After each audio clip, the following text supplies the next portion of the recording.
الحمد لله نحمده ونستعينه ونستغفره ونعوذ بالله من شرور أنفسنا ومن سيئات أعمالنا من يهده الله فلا مضل له ومن يضلل فلا هادي له وأشهد أن لا إله إلا الله وحده لا شريك له وأشهد أن محمدا أشرف المرسلين وعلى آله وأصحابه أجمعين. ما يتعلق On a vu précédemment ce qui avait un lien avec le chapitre relatif au commerce. Le commerce, on a cité que dans celui-ci, la base était la licéité.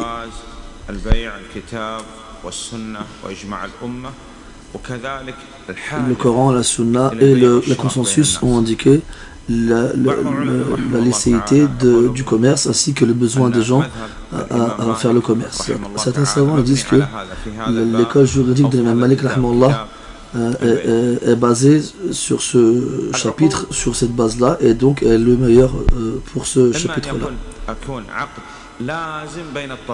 Donc les contrats, le contrat, ce qui indique le consentement et l'accord des deux parties est obligatoire entre les deux parties.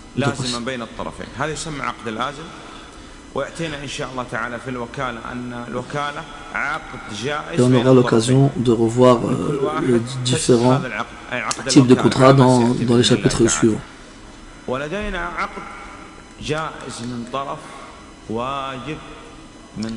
On a un type de contrat qui est autorisé d'un côté et obligatoire de l'autre. On verra plus tard, Inch'Allah. Donc on a vu vente, achat, commerce, quoi. On a aussi vu le choix d'annuler la transaction. On a vu qu'il était possible pour l'une des deux parties d'accepter de rembourser l'autre partie. Si on n'arrive pas à se mettre d'accord, alors on va tenter une réconciliation. Donc lorsque le commerce il est complet, la contraction, plutôt le contrat entre les deux parties, il est définitif.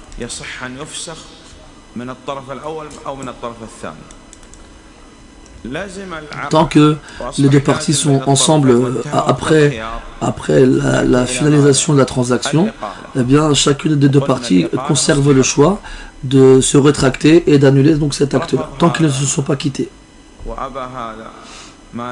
S'ils se sont quittés et après qu'ils se soient quittés, l'un d'entre eux regrette son achat ou bien sa vente et demande à l'autre d'annuler la vente, il n'a pas l'obligation de le faire, mais c'est mieux pour lui de faciliter à son frère. Allah il le récompensera pour ça. On a vu aussi ce qui avait un rapport avec les intérêts, comme quoi cela a été interdit de façon connue dans l'islam, dans le Coran, la Sunna et le consensus. Ça c'est par rapport à la base de l'acte de jugement. Quant à certaines questions d'ordre juridique secondaire, donc pas dans la base de la question, il existe certaines divergences chez les savants et ce n'est pas problématique. Il faut regarder bien entendu la divergence des gens de la Sunna, des gens des savants qui sont considérés.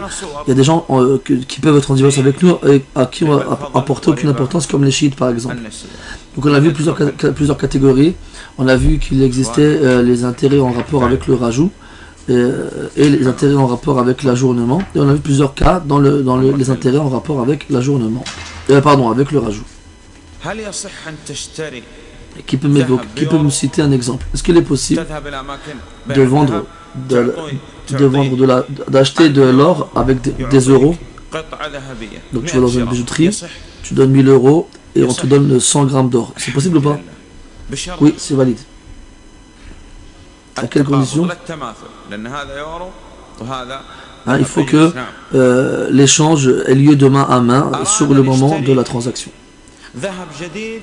Si quelqu'un veut acheter de l'or nouveau avec de l'or ancien,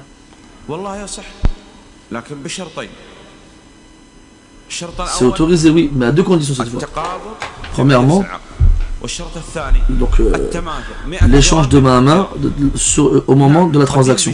Deuxième condition, l'équivalence, c'est-à-dire l'équivalence en quantité, 100 grammes contre 100 grammes. Qu'il soit vieux ou ancien, il faut ces deux conditions-là. Des dates vieilles contre des dates nouvelles, c'est valide ou pas? Oui, c'est valide, avec les deux mêmes conditions.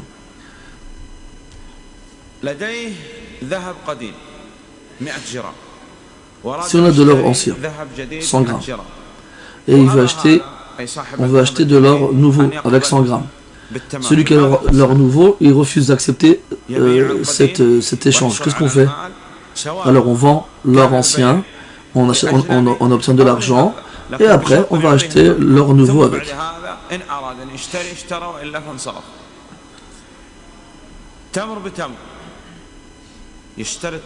Si on a des dates, les conditions sont les mêmes. Échange de main à main sur le moment de la transaction et équivalence en termes de quantité. Si on va à l'épicerie, enfin au magasin, on achète des dates. 100 € de date. Et il lui donne l'argent, la transaction, un an après. Est-ce que c'est valide ou pas? C'est valide, il n'y a pas de problème. Parce qu'on peut échanger de l'argent contre des dates, il n'y a pas de problème. Il n'y a pas de condition ici, ni l'échange de main à main sur le moment, ni l'équivalence. Dans un magasin, on trouve de toutes choses, du blé, de l'orge, des dates et ainsi de suite. On peut acheter toutes ces choses-là avec de l'argent sans avoir comme obligation les conditions précédentes. Est-ce que je peux acheter une orange contre 3 oranges? Est-ce que je peux acheter une orange contre 3 oranges? Donc les deux sont changés cela. Est-ce que c'est valide ou pas?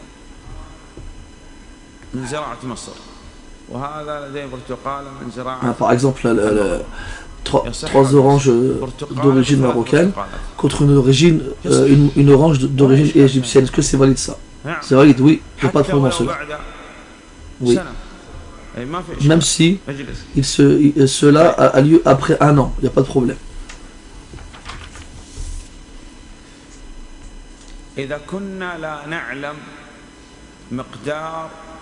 Si on ignore la quantité,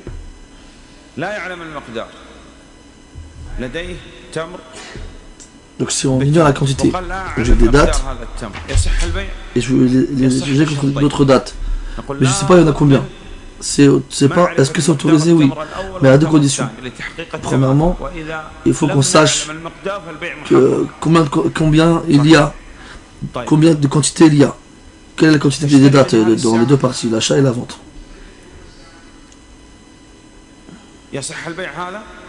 لا يصح لابد أن تراها نعم هذا بيع مجهول لا يصح قال تعطيني جوالك ويعطيك جوالك من دون أن نتفاهم رأس برأس يسميه يقول عندنا يصح هذا البيع؟ لا يصح لأنه لعله هذا قديم وهذا حديث هذا يساوي كذا وهذا يساوي كذا بيع الأصنام بيع الأصنام Vendre des statues, est-ce que c'est licite? C'est interdit. Des poupées, des Barbie par exemple.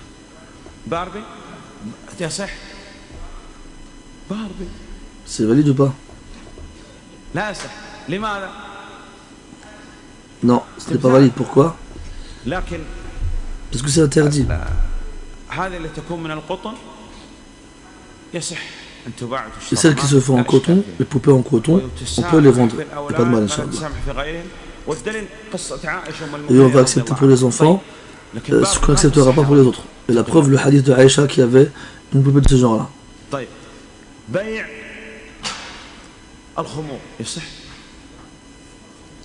Vendre du vin ou de l'alcool, c'est interdit. De la cigarette. Quelqu'un vient et dit j'ai très mal à la tête, je suis fatigué, je vais acheter des cigarettes. Il n'a pas le droit, on n'a pas le droit de les vendre, ni des drogues, ni de l'alcool, ni des armes. La base c'est que c'est autorisé pour les armes, sauf dans les périodes de troubles entre les musulmans, ou encore d'acheter de la part des brigands, des voleurs. بيع البيض جائز لكن للمقامرة محرم On a le droit d'acheter des œufs ou de vendre des œufs, il n'y a pas de problème. الجوائز التي تكون أحيانا مع السلع يقول اشتري جهاز آيفون واحصل على الثاني مجانا. Prenons un cas, tu trouves des gens qui proposent d'acheter par exemple un téléphone iPhone et le deuxième il est gratuit. Est-ce que c'est autorisé de faire ça? Oui, c'est autorisé, pas de problème. هذا الجهاز مثلا آيفون Un iPhone par exemple, la société va vendre cet appareil-là à 400 euros. Et ils disent on a un concours chez nous. Toute personne qui achète un iPhone, il s'inscrit, il inscrit son numéro de téléphone et ses informations, ses coordonnées. Et il est possible que tu gagnes un cadeau ou non. On regarde. S'ils ont rajouté dans le prix du téléphone quelque chose pour participer à ce jeu, ce concours-là, alors il n'aura pas le droit.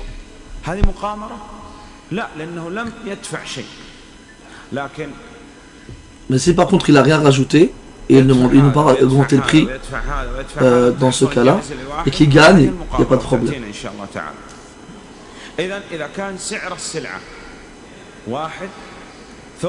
Donc si la marchandise a un prix connu, déterminé, et ensuite la société,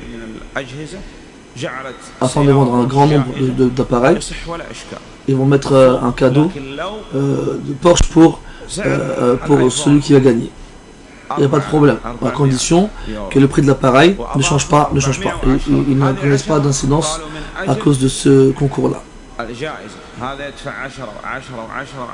S'ils rajoutent 10 euros par exemple dans le prix, dans le but de financer le cadeau, et que tout le monde va donc financer ce cadeau-là en payant chacun plus, alors ce sera interdit.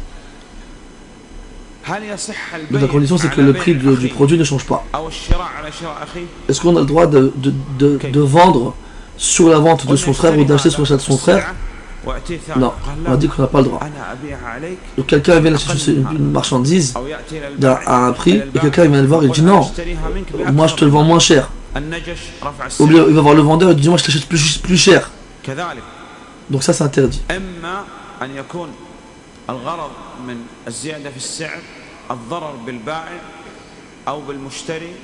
Il y en a qui vont faire exprès d'augmenter le prix de la marchandise dans le but à ce que personne n'achète du vendeur ou que la personne qui voulait acheter le produit ne puisse pas l'acheter. On appelle ça le najash et c'est interdit.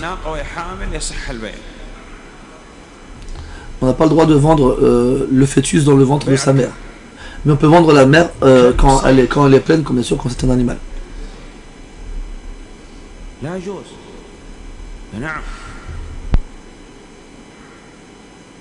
بيع السمك نعم بيع الميتات الميتة. Est-ce que j'ai le droit de vendre du poisson? Oui. Est-ce que j'ai le droit de vendre des bêtes mortes, des cannes?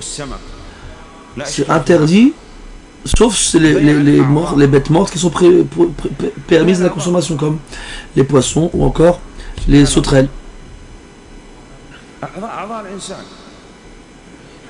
Est-ce que je dois vendre des membres, les membres du corps humain? Tu vois, peut-être par exemple, tu veux, et tu dis, je vous vends mes reins, par exemple. Est-ce que j'ai le droit ou pas? Est-ce que c'est permis ou non? La base dans la vente, c'est l'autorisation. On lui répondra à celui qui dit ça, les reins que tu vends, est-ce qu'ils sont à toi? Ils ne sont pas à toi, ils sont à Allah Azza wa Jal. Tu n'as pas le droit de vendre ce qui ne t'appartient pas. Est-ce que je peux faire cela après la mort? Quel est le jugement du don d'organes? Cheikh Al-Afmi dit que c'est interdit, rahimahullah, qu'il soit vivant ou mort. Il y a des gens, des fois, ils ont besoin de membres, d'organes pour leur corps. S'il vient d'un non-musulman, alors il n'y a pas de problème. Vendre des dates. Vendre des dates fraîches acheter des dates fraîches contre des dates sèches. On ne peut pas parce que c'est pas possible de faire une équivalence au niveau de la quantité, parce que la date fraîche, quand elle vieillit, elle s'assèche et perd de sa densité et donc pèse un poids inférieur. On n'a pas le droit de vendre des dattes quand elles sont encore sur leur palmier.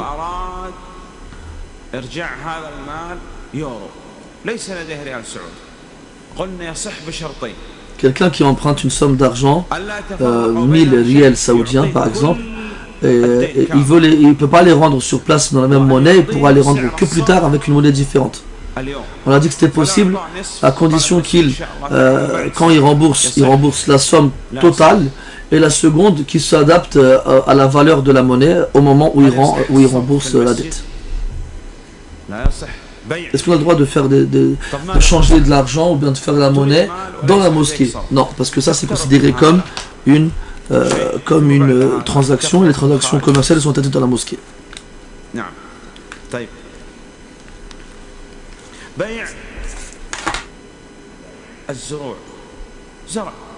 De vendre des choses qui se vendent, par exemple un champ. Est-ce que c'est permis? Oui, c'est permis. Vendre ce qui sort de la terre, c'est permis, oui, à condition que cela soit vendu lorsque il est visible que le fruit ou bien ce qui est sorti de la terre soit comestible. Et comment on le sait ça? On le sait à la couleur ou à la dureté du fruit ou bien de la graine. Quand il est dur, ça veut dire qu'il est bon, et quand il est mou, ça veut dire qu'il n'est pas bon. Ça dépend. On a parlé des différentes catégories du choix, c'est-à-dire avoir le choix de se rétracter après une transaction commerciale. Allah Azza wa Jalla a permis aux commerçants d'avoir un moyen d'annuler la vente. Il y en a plusieurs. La première, c'est celle qui a lieu dans la même assise. Et des fois, aujourd'hui notamment, ça peut avoir même lieu au téléphone. Tu sais qu'aujourd'hui, on peut faire de la vente et de l'achat même par téléphone. Tu as de la marchandise en ta possession, comme on va dire, on va prendre une Porsche par exemple, tu peux la vendre au téléphone à quelqu'un. Vous mettez d'accord sur le prix, il y a le consentement, il y a l'agrément, donc tout est possible aujourd'hui par téléphone. On se met d'accord sur le temps où il viendra chercher la marchandise, ils se mettent d'accord sur toutes les conditions, mais un peu plus tard, l'acheteur il dit non finalement je ne vais pas le faire parce que je ne suis pas sûr et je ne crois pas, non. Vu qu'ils ne se sont pas encore séparés, eh bien il a le droit de revenir sur sa décision, vu qu'ils sont encore dans la même assise, même s'ils sont au téléphone. Si par contre ils se sont séparés sans avoir l'intention, à travers cette séparation, d'annuler le droit de l'autre de pouvoir revenir sur sa décision. Alors ils ne pourront pas le faire.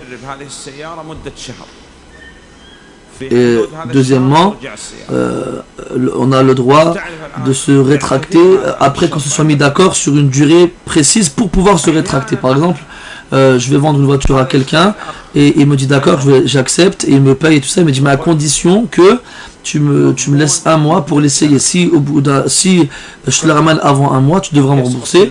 Alors oui, il pourra le faire. Si par contre il dépasse la date fixée, alors il ne pourra plus annuler la vente.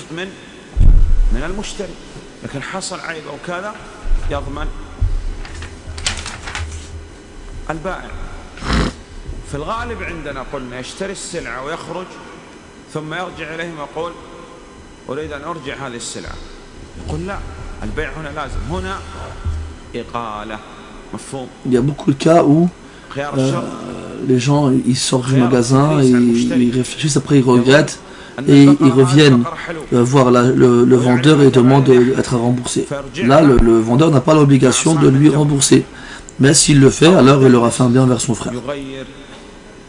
Il y a aussi le fait de tromper l'acheteur en employant des termes qui vont faire croire à l'acheteur une chose alors que lui il en vise une autre.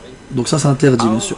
Et si lorsque la personne qui a acheté se rend compte du défaut par la suite, alors elle a le droit d'annuler l'achat.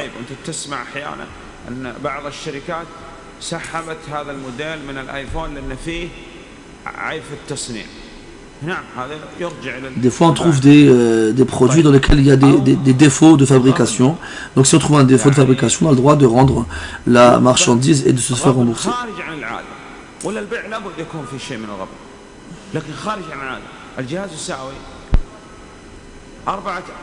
Des fois il y a des tromperies exagérées. Comme par exemple un produit qui coûte 400 € et qui est vendu 4000 € par quelqu'un. Donc là c'est exagéré. Donc à ce moment-là, il ne faut pas exagérer dans les bénéfices. Surtout quand tout le monde vend au même prix. Mais qu'on l'ignorait. Et après on s'est rendu compte que finalement on s'était fait avoir. Donc là on a vu des contrats clairs et définitifs. Comme l'achat et la vente. Et on verra par la suite la location. Que ce soit des voitures ou bien des appartements et autres. Ça aussi ça rentre dans les contrats. Contrats définitifs. Et on a des contrats dans lesquels ils ne sont pas définitifs. C'est-à-dire on a une tolérance. Et d'autres types de contrats où on trouve les deux choses. On trouve la tolérance et on trouve l'obligation. Il existe des contrats basés sur la confiance aussi. Comme le gage, par exemple. Tu t'empruntes de l'argent à quelqu'un et la personne-là l'accepte, mais elle veut un gage elle veut être mise en confiance. Donc elle va te demander un gage, par exemple ma voiture. Donc je te passe l'argent, tu gages ta voiture. Si jamais tu me rends la voiture au moment voulu, alhamdulillah, je lui rends sa voiture. Sinon, je vends la voiture et je prends mon dû.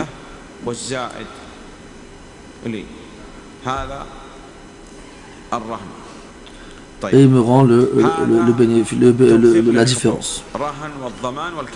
Ça c'est le gage. Et là c'est donc ce type de contrat, il est basé sur une certaine sécurité.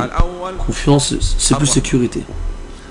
Donc on revoit ça. Le premier c'est Ar-Rahan, c'est donc le gage. Donc il faut que le gage soit une chose qui se vante. Pardon. Il n'y a pas le droit de mettre en gage une chose qui ne se vend pas, comme le chien par exemple, ça ne se vend pas normalement à la base ça. Ou bien dit je laisse mon fils comme gage chez toi. Ce n'est pas possible non plus.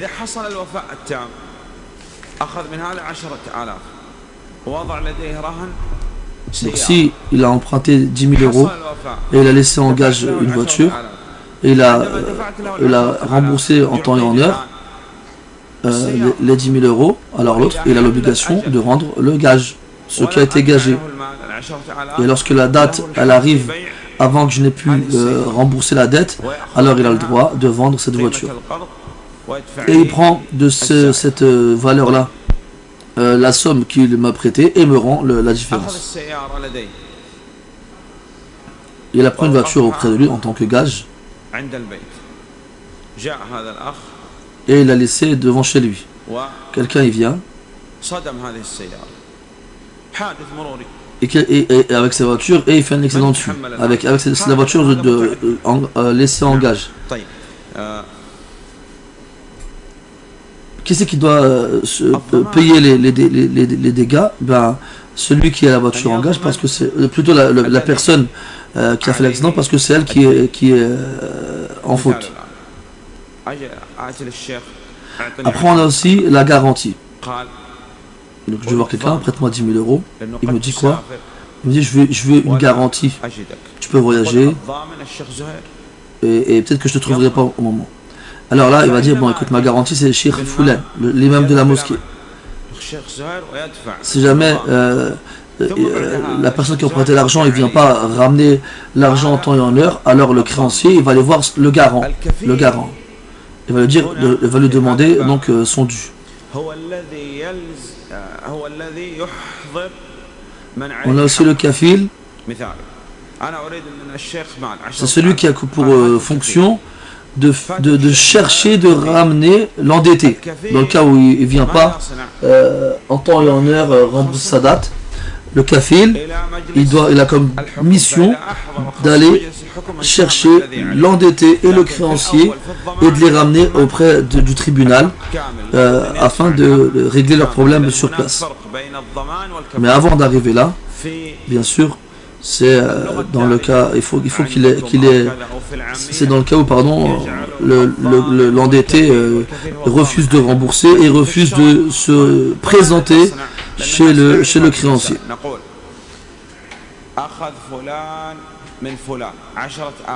Si quelqu'un il emprunte à quelqu'un 10 000 euros et il a pris et il y a une troisième personne qui s'est engagée à donner l'argent si l'autre ne le donne pas en temps et en heure. Ça c'est une garantie ça.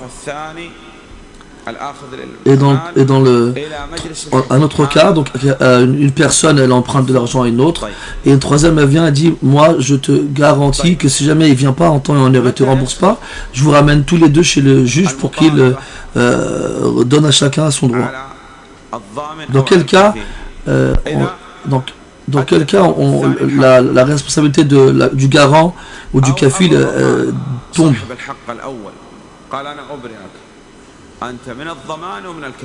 Dans le cas où le créancier il décharge le garant ou bien le kafil.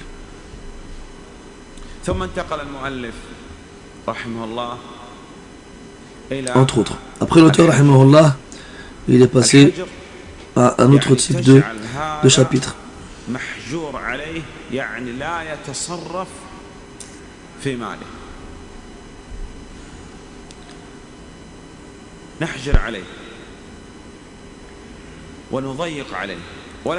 Et c'est le fait, ce chapitre-là, il consiste à empêcher quelqu'un de pouvoir gérer ses biens lui-même.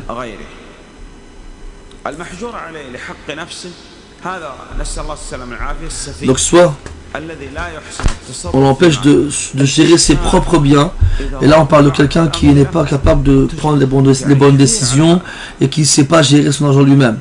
Donc lui on l'empêche de gérer ses propres biens. Il est incapable de gérer son argent correctement.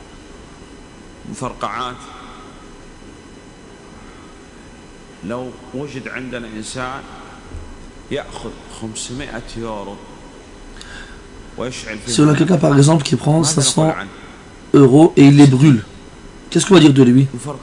Il est bête.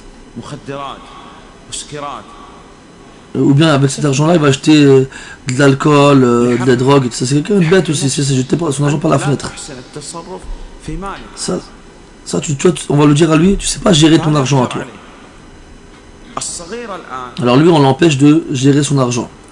Un enfant par exemple, un petit,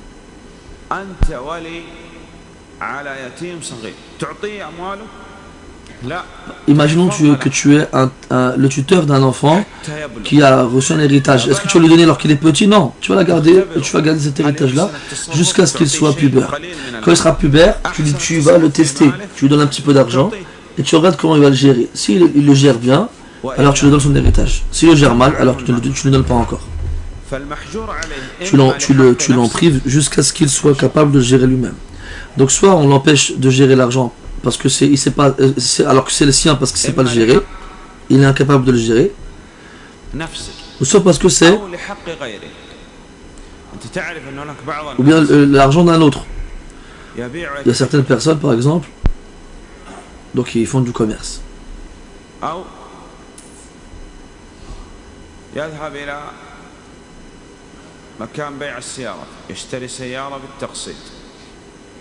Donc, par exemple, il va dans une concession d'auto et il achète des voitures, il achète une voiture en plusieurs fois. Après il achète des meubles en plusieurs fois. Après il achète une maison en plusieurs fois. Et son salaire à lui c'est 10 000 euros. Et eux ils prennent de lui 15 000 euros tous les mois. Donc lui il est incapable de pouvoir payer toutes ces choses là en même temps. Il a donc des dettes à cause de cela. Il a des dettes chez chacun de ceux chez qui il a acheté ces choses là. Qu'est-ce qu'ils vont faire alors les gens qui lui ont vendu leurs produits, leurs voitures, leurs maisons, leurs meubles, ainsi de suite. Donc les vendeurs ils vont se plaindre à l'autorité. Ils vont dire on veut que tu bloques ses argents. C'est bien pour lui-même et pour les autres. Et l'autorité ils vont donc l'empêcher de gérer son argent et d'acheter quoi que ce soit. Et on va prendre son argent et on va le contrôler, c'est-à-dire le gérer. On va regarder les choses dont il ne peut pas se passer. Si jamais il s'en passe, il meurt. Par exemple, il a 10 vêtements. Qu'est-ce qu'il fait? Le juge. Est-ce qu'il vend tous les vêtements? Il va rester sans vêtements? Non. Il va lui donner ce dont il a besoin, 1 ou 2 vêtements. Et le reste, il le vend. Il a de l'argent, par exemple, de la nourriture, par exemple. Suffisamment. Ce qui est suffisant pour qu'il puisse vivre, on lui laisse, et le reste, on le vend, et ainsi de suite. Celui qui a un droit sur un autre. La base, c'est de lui faciliter le plus possible et de l'alléger le plus possible. Si on peut ajourner la date où il devait rembourser, on le fait. Celui qui a de l'argent, qui a prêté à quelqu'un et que la personne a mis du temps à rembourser, on lui facilite et on lui laisse plus de temps pour rembourser.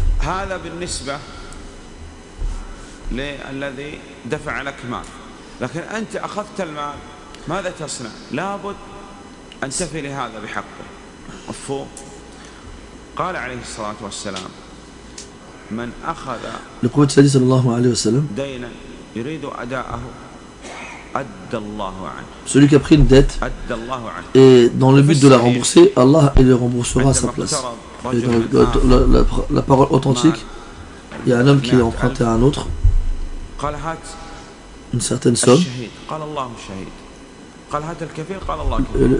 Le créancier il a demandé un témoin. Alors il a dit Allah il est le meilleur des témoins. Alors il a dit que ça te suffit comme témoin, il a dit Allah le meilleur des témoins. Alors ils se sont quittés et le jour où il devait rendre donc la dette, l'endetté, le jour où il devait rembourser, il n'a pas pu se rendre sur place. Alors il a pris un tissu, il a mis la somme dedans et il l'a mis dans la mer. Et il a dit à Allah, c'était toi le témoin de notre transaction, de notre endettement, alors rends-le à son propriétaire. Et l'homme de l'autre côté où il se trouvait, et il est sorti de chez lui au même moment, enfin un peu plus tard, et il a trouvé devant chez lui le morceau de tissu dans lequel se trouvait la somme de la dette de la personne. قال والله لم أتأخر إلا لأنني كنت في البحر وما استطعت وفي القديم.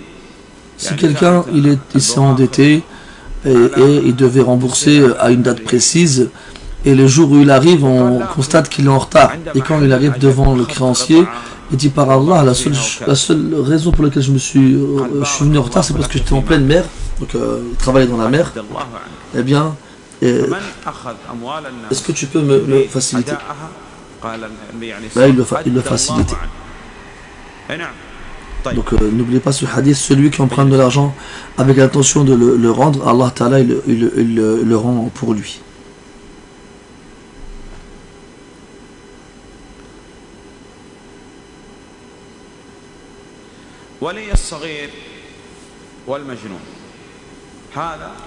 Le tuteur du petit et du fou.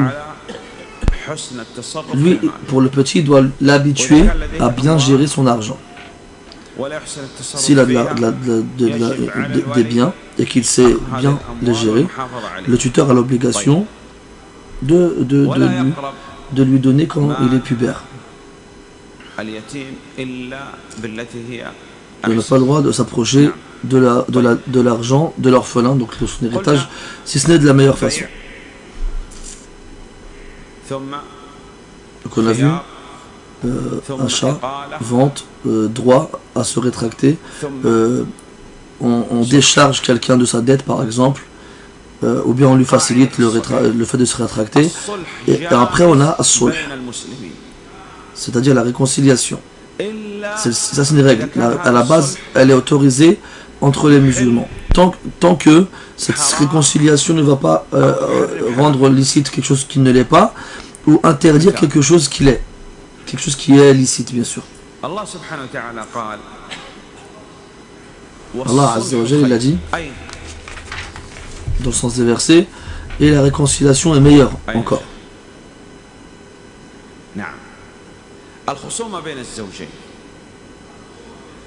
Donc, par exemple, lorsqu'il existe un conflit entre l'homme et sa femme,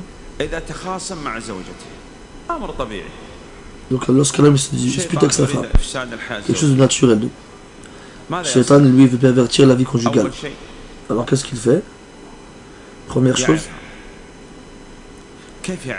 donc l'homme il doit exhorter sa femme. Comment il exhorte? Il dit écoute,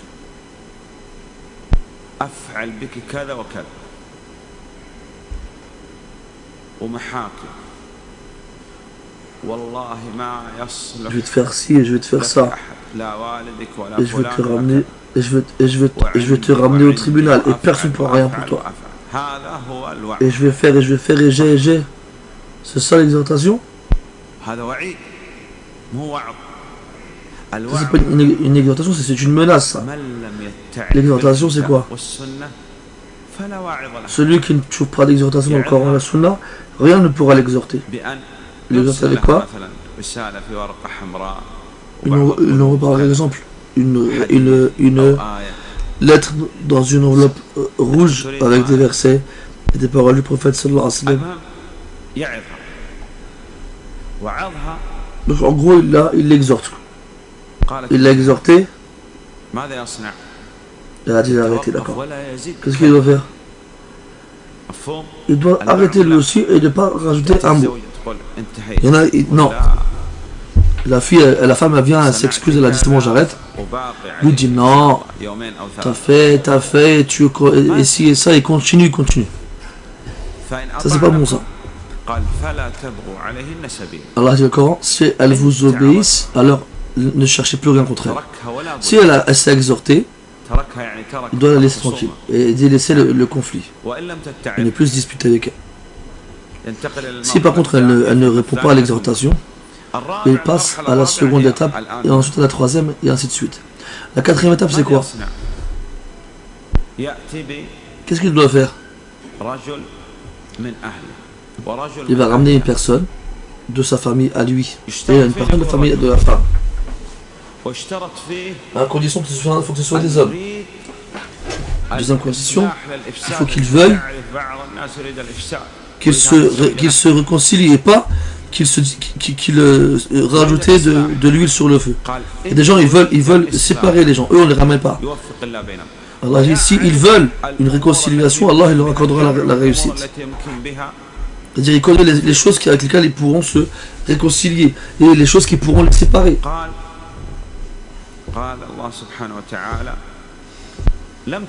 Allah dit dans le sens des versets, dans le verset il n'a pas dit que la réconciliation entre les époux est un bien. Non, la réconciliation tout court est un bien, afin qu'elle insiste, qu'elle concerne tout type de conflit, que ce soit les femmes, les problèmes conjugaux ou quels qu'ils soient.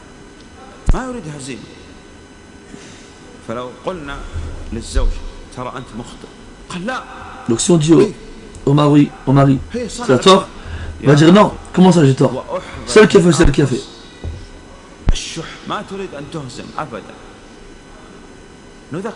Et l'âme, elle est comme ça en elle-même. Elle refuse d'accepter la vérité. Elle refuse d'accepter que c'est elle qui a tort. Donc là, on fait face à la réconciliation. Quelqu'un achète un iPhone et il sort. Ensuite, l'appareil iPhone là, dans sa boîte, et il est il est scellé. Et là, la batterie, elle est à l'extérieur de l'appareil. Donc il a sorti la carte, la puce, et il a mis la puce dans le téléphone et il l'a allumé. Après il retourne chez le vendeur et lui dit quoi, je ne le veux pas. Finalement, ton téléphone je ne le veux pas. Et le vendeur il dit je peux pas reprendre ton téléphone parce que là ça y est, tu l'as ouvert, tu t'en es servi, il est plus neuf. L'acheteur il dit non, je ne veux pas le savoir. Alors le vendeur il dit quoi? Il dit écoute, bon, on va se mettre d'accord. Je reprends l'appareil.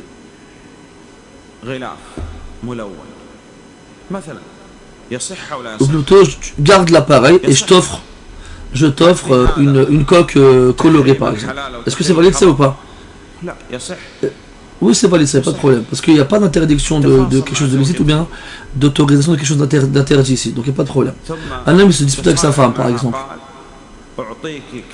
Et ils se mettent d'accord sur quelque chose pour se réconcilier. Par exemple, je te donne telle somme d'argent pour qu'on se réconcilie, elle accepte, et bien il n'y a pas de problème. Tant dans le but de se réconcilier. Quelqu'un, il se dispute avec un commerçant, donc un acheteur et un vendeur. Il lui a acheté des dates neuves en échange de dates anciennes, main à main, avec une équivalence en quantité. Comme on l'a dit tout à l'heure dans les conditions de la vente. Plus tard, il est venu vers lui, il a dit finalement je veux pas, je me rétracte.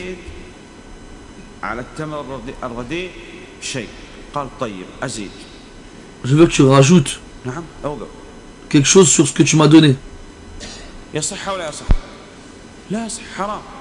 que c'est valide ou pas? Ce n'est pas valide, c'est interdit. Cela est interdit. Si le vendeur et l'acheteur se disputent, ils se mettent pas d'accord. Donc l'acheteur dit finalement je veux plus ce produit là. Je veux à la place de celui-là un baril de vin. C'est valide ou non? Non, c'est pas valide. Donc ici, quand on parle de réconciliation, c'est-à-dire qu'on se met d'accord sur quelque chose pour mettre fin au conflit. C'est dans ce sens-là.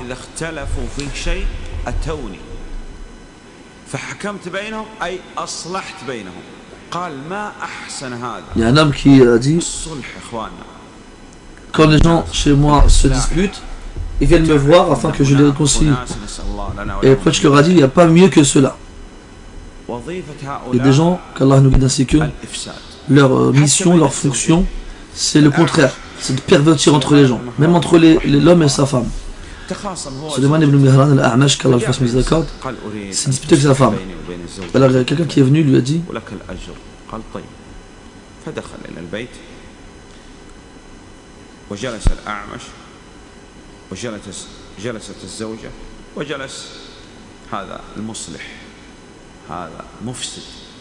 et c'est donc il est parti voir un homme afin qu'il vienne les réconcilier. Alors ils se sont tous assis ensemble et il s'est mis à parler.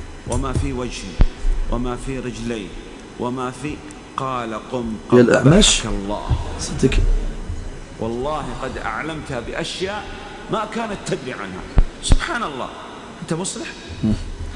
l'A'mash il voyait mal et il n'était pas très beau et tout ça. Alors la personne qui voulait réconcilier commence à dire à la femme, c'est pas grave s'il voit mal, s'il a mal aux mains, s'il a mal aux pieds, c'était ses défauts. Alors il lui a dit tais-toi, qu'Allah t'avilisse. Tu lui as dit des choses qu'elle ne connaissait même pas dans mes défauts. Donc lui en fait il n'a pas voulu réconcilier, il a voulu pervertir encore plus leur vie conjugale. Donc on revient au sulh, à la réconciliation, c'est-à-dire se mettre d'accord sur quelque chose afin de mettre fin au conflit entre les deux parties, que ce soit l'homme et sa femme ou bien le vendeur et l'acheteur. On a vu dans le Kitab Tawhid, dans le fait de placer sa confiance en Allah Azza wa Jal, qu'il y avait 3 types de tawakkul. Parmi elles, tu n'as pas le droit de dire je mets ma confiance en quelqu'un, comme tu dis je mets ma confiance en Allah subhanahu wa ta'ala. Hein? Par contre, tu peux désigner quelqu'un pour faire une chose à ta place. C'est ce qu'on appelle la procuration. Donc moi j'ai fait une procuration à quelqu'un d'acheter pour moi un téléphone. Je lui donne de l'argent, donc la somme voulue, nécessaire, 400 €, pour qu'il m'achète ce que je veux, un iPhone. Donc il y va. Et il revient et me dit quoi? Non, je ne veux pas t'acheter la chose. Reprends tes 400 €.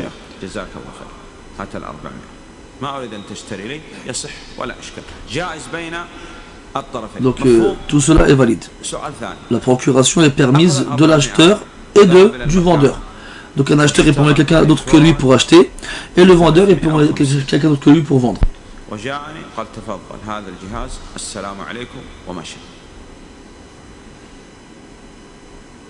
فقال له هذا يا أخي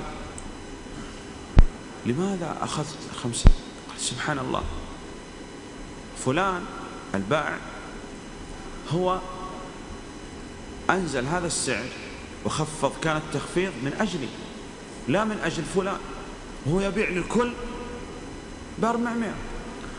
Donc quelqu'un, il envoie quelqu'un à sa place pour acheter, pour acheter un iPhone chez un vendeur. Il lui donne 400 €. Et quand il achète le téléphone, il arrive à l'avoir à 350 €. Il se permet de garder la différence. Est-ce qu'il a le droit de faire cela? Non, il n'a pas le droit. Parce que la procuration et le fait qu'il est désigné pour acheter à sa place ne lui donne pas le droit de se servir dans l'argent qu'on lui a laissé. Il n'a pas le droit de gérer cela. Tu n'as pas le droit de gérer l'argent, de faire ce qu'il veut avec, donc plus que le droit qui t'a été donné par celui qui t'a envoyé pour le faire à sa place.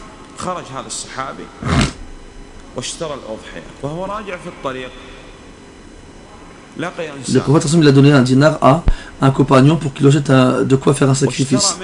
Alors le compagnon est parti avec le dinar et il a acheté le sacrifice, et il a eu de la monnaie, il lui restait de l'argent. Alors qu'est-ce qu'il a fait? Il a acheté la bête, le compagnon a acheté la bête, et il a réussi à la revendre. Il a réussi à la revendre à un prix meilleur que celui qu'il a acheté lui, et il a pu acheter avec cela une autre bête et rendre au prophète sallallahu alayhi wa sallam l'argent qu'il lui a donné. Donc là, ça s'est permis parce qu'elle a apporté un bénéfice à celui qui lui a donné la procuration.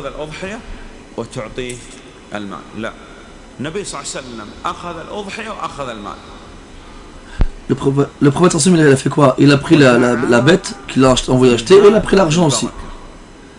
Et il a invoqué Allah Ta'ala pour cet homme-là de lui accorder la bénédiction.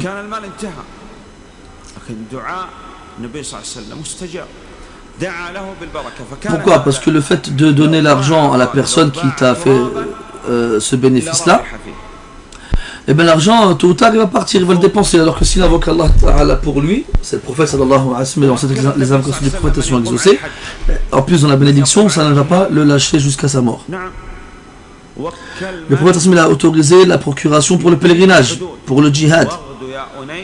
Il a autorisé la procuration pour l'application, la procuration, pardon, des peines, de l'application des peines. Mais il y a des choses dans lesquelles la procuration n'est pas permise. Est-ce que tu peux faire une procuration à quelqu'un pour qu'il fasse sa prière à ta place? Non. Les ablutions à ta place? Non plus. Qu'il fasse le jeûne à ta place? Non. Le pèlerinage? Si, le pèlerinage il peut.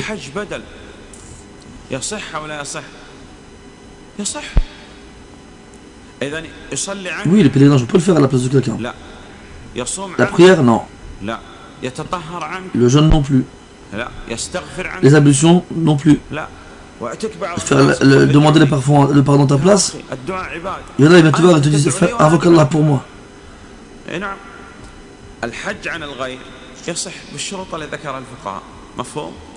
Donc tu peux faire des invocations pour quelqu'un, toi tu fais des invocations et tu fais des invocations pour toi, il n'y a pas de problème là-dedans.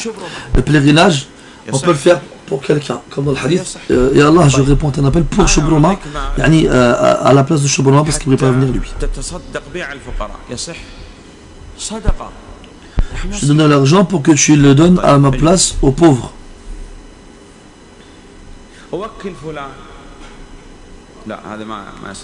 Je vais donc charger quelqu'un. Non, ça c'est pas mon exemple. Une personne parmi les gens au Maroc par exemple, il demande à Cheikh Zuhair de divorcer quelqu'un parmi les gens. Est-ce que c'est valide? Oui, c'est valide. Ou bien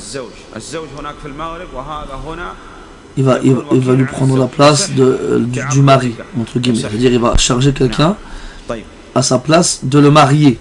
Hein, quelqu'un veut se marier mais ne peut pas être sur place où le tuteur se trouve.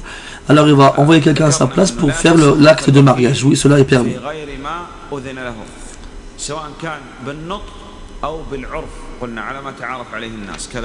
Donc celui qui est chargé, comme on l'a vu tout à l'heure, n'a pas le droit de faire autre chose que ce qu'on a envoyé faire à notre place. Donc celui à qui on fait la procuration, on lui fait confiance.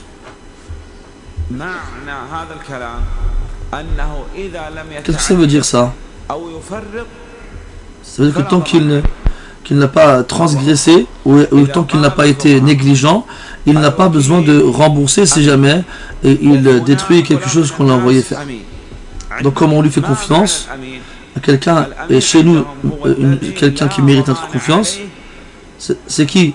C'est celui qui, si jamais quelque chose se passe et qui implique un remboursement, eh bien il n'aura rien à faire tant que ce n'est pas dû au fait qu'il ait transgressé, c'est-à-dire dépasser les limites imposées, ou bien que ce ne soit pas dû à sa négligence. Si jamais c'est dû à sa négligence ou au fait qu'il ait dépassé les limites, alors il devra rembourser dans le cas où il a fait quelque chose qui demande cela.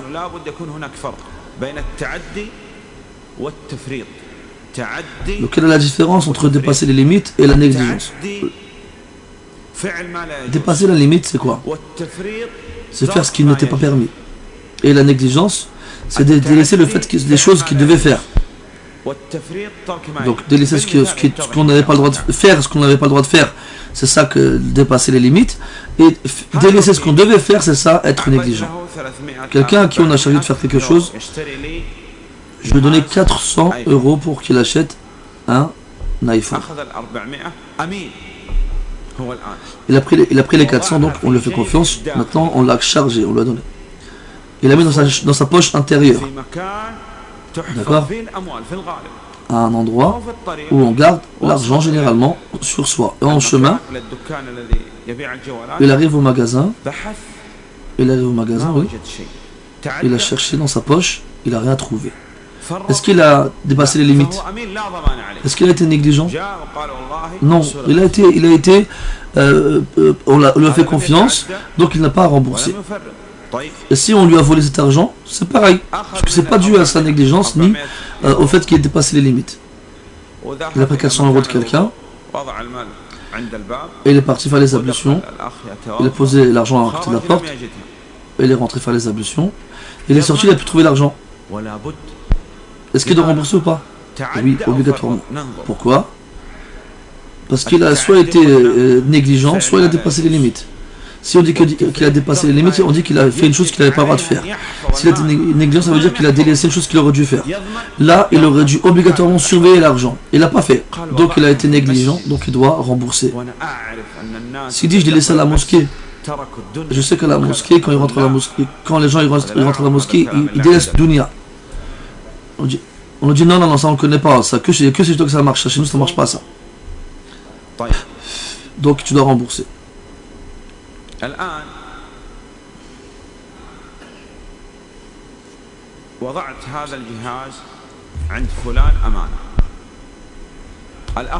Donc j'ai laissé par exemple mon appareil chez quelqu'un pour qu'il me le garde.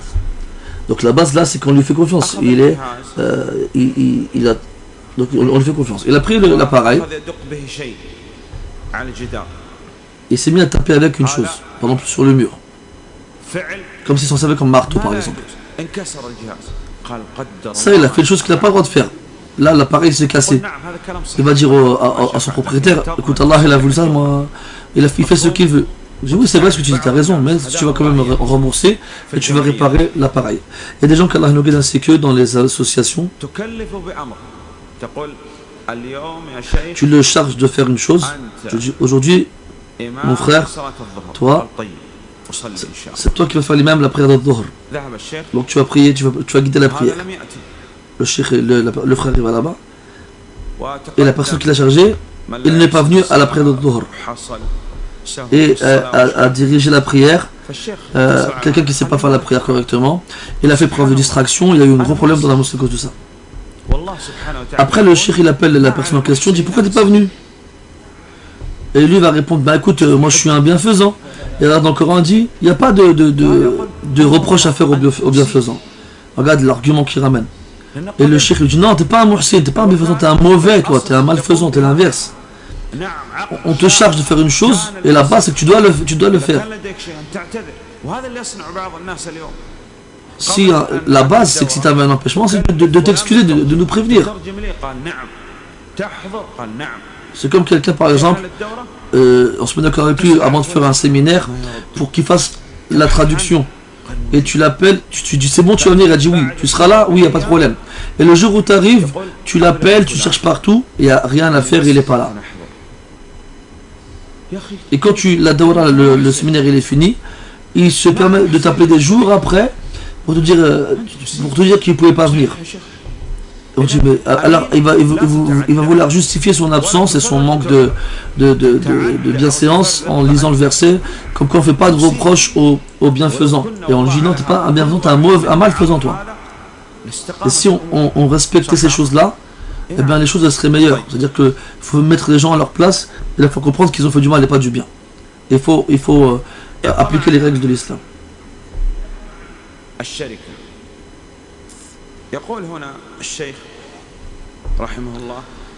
Donc il nous reste alors un autre chapitre encore. C'est les associations. C'est-à-dire s'associer avec quelqu'un dans ce sens bien sûr. Comme quoi, on se met d'accord. Par exemple, un il investit, l'autre il travaille. Et les bénéfices, si jamais il y a des bénéfices, on se fait 50-50. Et s'il y a des déficits, c'est que toi. C'est que moi, c'est que ça me concerne que moi, toi tu n'auras rien, toi, il n'y a pas de problème. Donc il faut obligatoirement un accord dans les bénéfices et dans les déficits. Si un des deux dit, moi j'ai que les bénéfices et toi tu as les déficits, c'est bon ou pas? Non, ce n'est pas bon.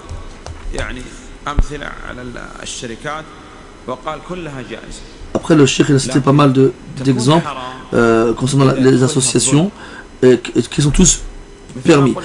Et ça deviendra interdit lorsque l'injustice rentre dans cela. Et la tromperie aussi. C'est quoi les bénéfices?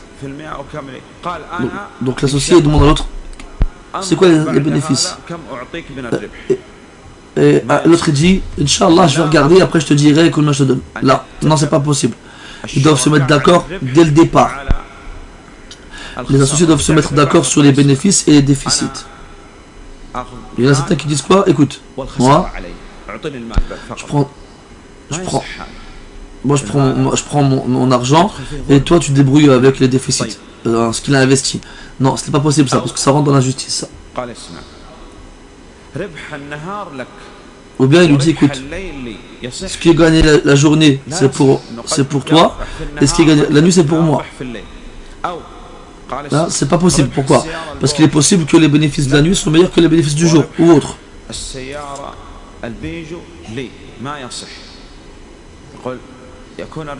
Si on vend des voitures par exemple, il dit quand si jamais on vend une Peugeot, c'est toi qui gagne les bénéfices. Si jamais on gagne une Porsche, c'est moi qui gagne les bénéfices. Non, c'est faux aussi ça aussi.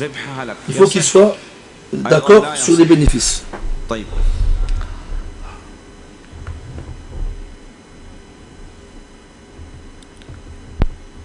الله أعلم نكتفي بهذا المقدار وبعد صلاة الظهر إن شاء الله تعالى نكمل ما بدأنا فيه. صلى الله سبحانه وتعالى التوفيق والسداد والله أعلم. صلى الله على نبينا محمد وآله وصحبه وسلم. والله أعلم وصلى الله على نبينا محمد وعلى آله وأصحابه أجمعين والحمد لله رب العالمين.